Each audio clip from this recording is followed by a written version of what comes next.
I want to talk about contrast while I'm doing this thing that I have to do. I want to talk about handling contrast and how I am learning to. And this isn't to tell anybody how to do it. This is just a documentation and an expression of what is making sense to me. There's been a lot of anger. There's been a lot of anger. I can't even emphasize that. There's been so much anger coming through recently. And it's just time. It's time for it. It feels like that is in the energy right now, and it's a combination of things. A lot of it is just purging of old anger that hasn't been felt. But in the purging of the old anger, there's a facing of what was this about, and a reckoning with that. And so it's in two parts for me, in my experience. Some of the anger is a reckoning with behavior that I see demonstrated by another, and then I realize that is behavior that I have participated in.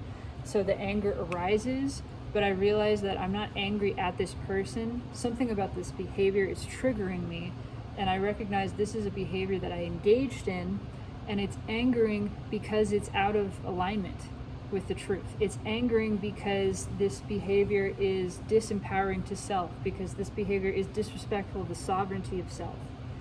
And I recognize that this is something that I have done. I have engaged in this behavior in the past, and in seeing it reflected to me by another and feeling the anger of it, it's not an insulting kind of anger. It's, ego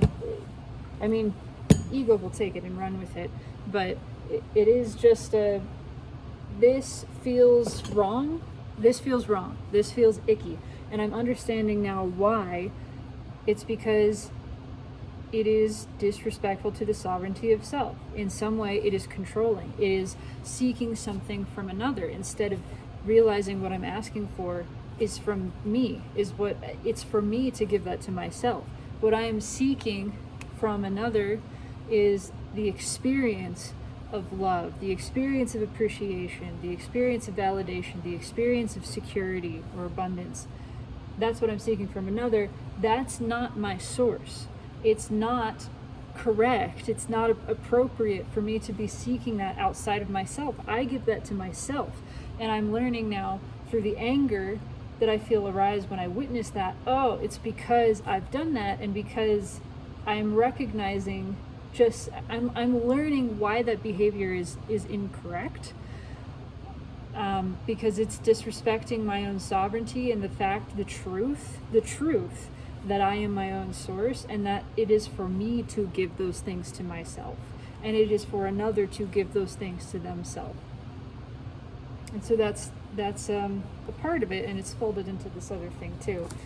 But that's been a big part, is coming to have this reckoning with behavior that is not appropriate in this way, that it has nothing to do with morality. It has nothing to do with ethics. It's quite literally, this is against the fundamental laws of the universe that nobody wrote. That's just how it is. This is upholding falsehood. This is just not true in essence. And it feels yucky. It feels yucky. Ooh, I realize that now. To seek outside of myself for what is for me to give to myself. It's right for me to desire it, but that's for me to give to myself. And it feels yucky and twisted and diminished to be trying to grab from someone else's source and like put it in me to fill this hole with something other than myself. That's not how it works. That's a no. That's a no. It is disrespectful of the sovereignty of another, and to disrespect the sovereignty of another disrespects my own. So it's an across the board, not how this works. Not how this works. And then the other piece of the anger is in contrast, which, I mean, this is these things are like tied together. It's either in the behavior of another that is reflecting to me the correct behavior of a sovereign self,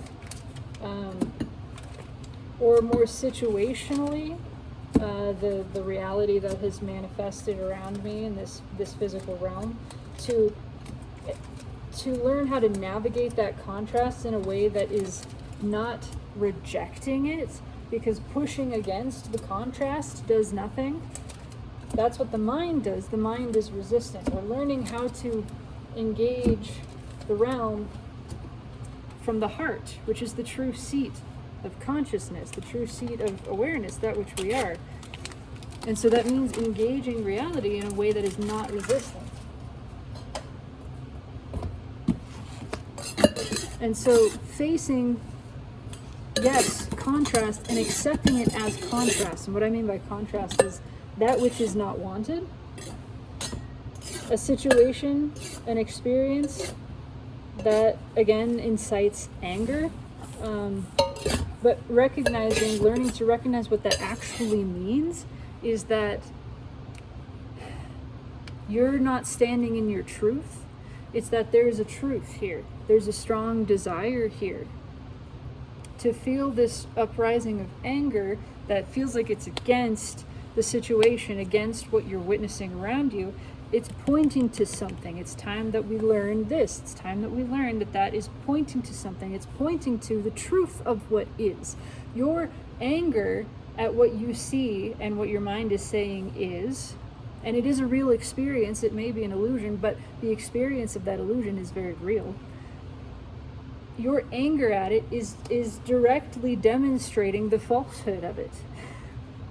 And so now, what do you do with that? Now it's up to us to learn, how do we use this anger to redirect it towards the focusing on what is true and what is desired. So you see what is unwanted and you feel the anger arise, and you recognize what this means is that I know a truth, and the truth is the opposite of this. So by knowing what is not wanted, I know more clearly what is wanted. So what is wanted?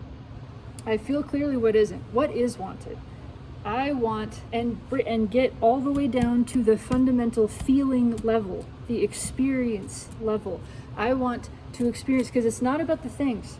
It's not about the things. It's about the feeling underneath it. I want to feel appreciated. I want to feel that things are fair. I want to have this experience, the experience of feeling things are fair. I want to have the experience of feeling secure and taken care of, and to know that that is true for all. And I want other people to have that experience. I want to witness a world that is kind, that where we are all kind to one another, where we are engaged in our own self-fulfillment, self-sovereignty, and respecting that, demonstrating that mutually with one another. I want to live in this world where we're not asking anything from one another, because we're giving it to ourselves. And then in giving to ourselves, everything is just overflowing, and we're all naturally mutually benefiting by giving ourselves what we desire. And it's just this continuous spilling and delicious flow of delicious experience. And we're all aware of our completion. We're aware of our continuous satisfaction, growing more and more satisfied. This is my desire. And then so I look at that, standing in that desire, I recognize the majority of this I can give to myself right now, as far as it pertains to my experience.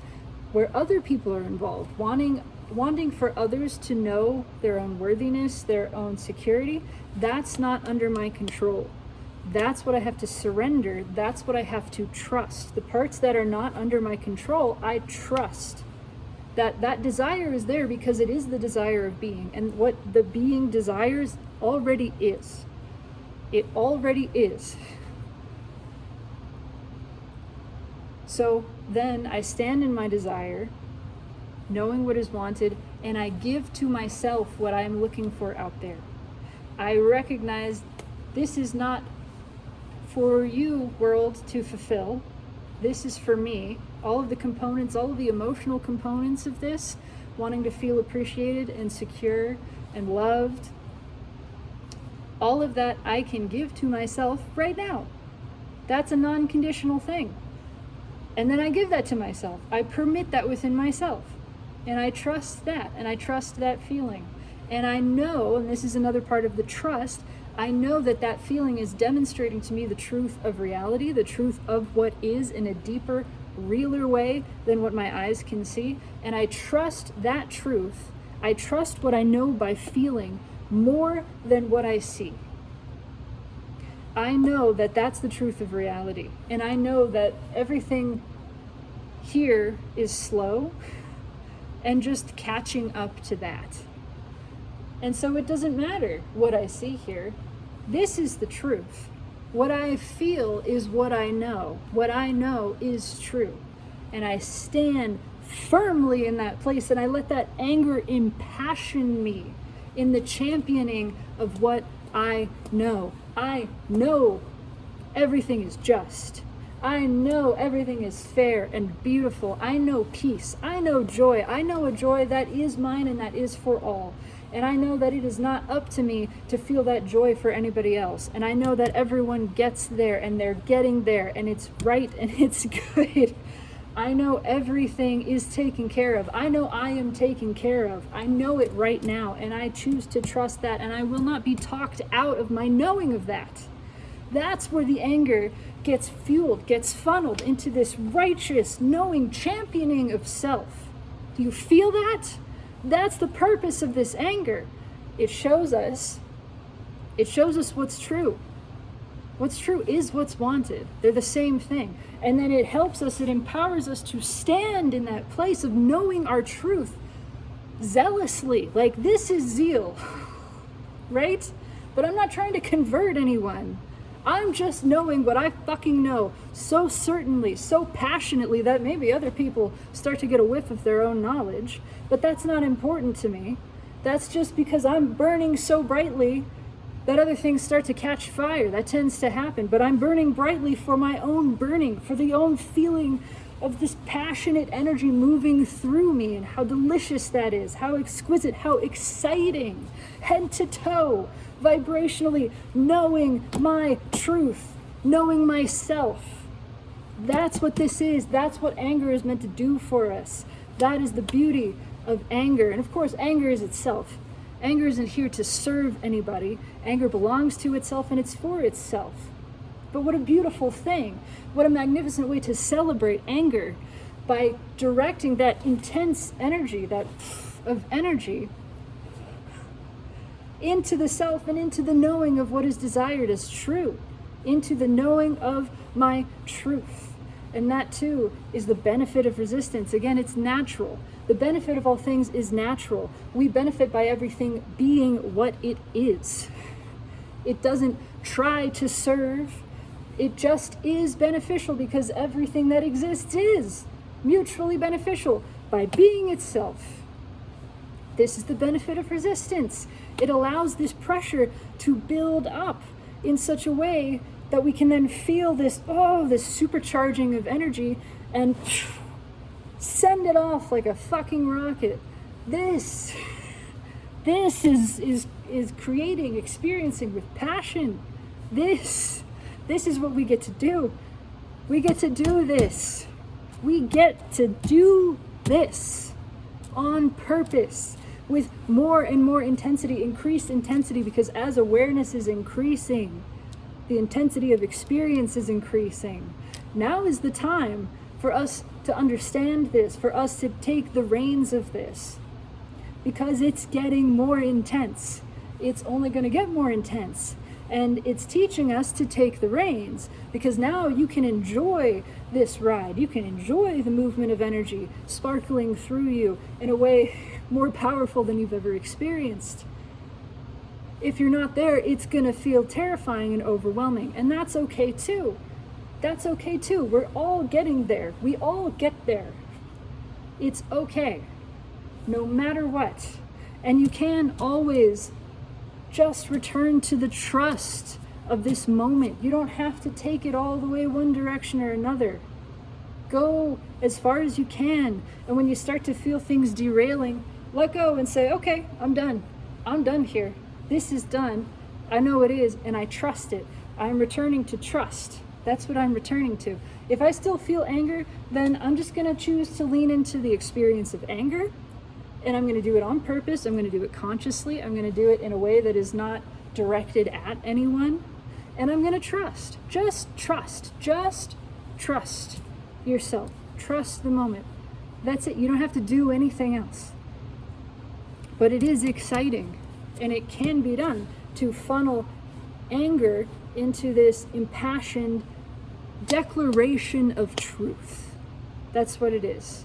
I recognize there's no threat here, and I am not resisting anyone. I'm not trying to tell anyone what's true for them, but I am standing impassioned and affirmed in my truth, and I am utilizing this flow of energy to declare my truth and to stand gloriously, uproariously in it. That's what we get to do with anger. There's a lot of it flowing around right now. A lot of it is old. It's purging its stuff. It's contrast that we haven't faced, contrast we haven't allowed ourselves to get the boost of. The boost is this. It means honoring the contrast. It means feeling it fully. It means accepting, I don't like this. I don't like this. And here's why. Understanding why. And letting it direct you to the truth. Your anger about this situation, this behavior, whatever it is pointing to a truth. You're angry because it's not true. Direct yourself from there to what is true and know it with intensity. Know that truth with clarity and intensity, and you will realize you could not know this truth with such clarity and intensity without the experience of the contrast. And there you go. Thank you, contrast. Thank you. Genuine gratitude arising from this situation that I was recoiling against so vehemently moments before. I could not know my truth with such intensity. I could not know what is so clearly, so certainly without this. Thank you. Thank you.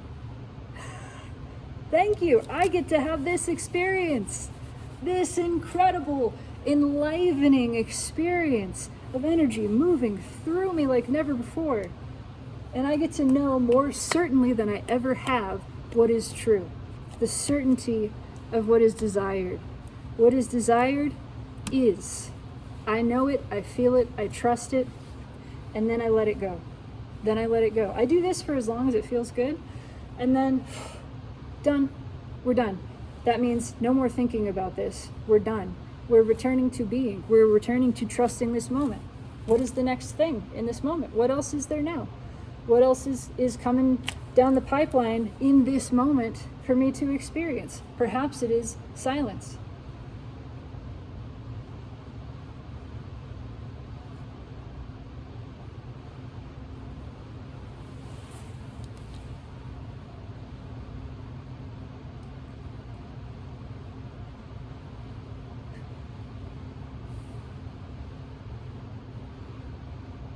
Isn't that extra delicious now?